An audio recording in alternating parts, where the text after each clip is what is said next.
Hello guys, my next video ay tuturo ko sa inyo yung katanungan ng isa nating kapitos. Sir, ano po bang difference ng loose ball saka nung pusing, no? So yung unahin natin yung loose ball, mga kapitos, no? Yung loose ball, ginagamit yan sa mga professional, no? Yung mga PBA, NBA, yan po yung mga loose ball foul, no? So doon naman po sa FIBA, tinatawag natin na mga World Cup o qualifiers na mga game.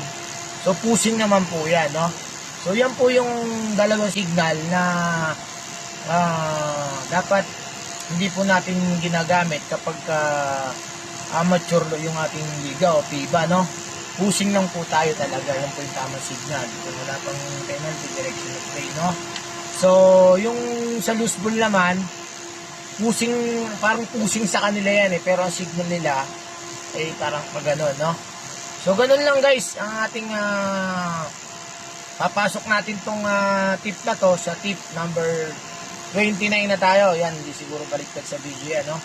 Kasi pag ganito parang baliktad siya so ganun po talaga, mga kapitos. So shoutout sa lahat ng ating mga followers ko.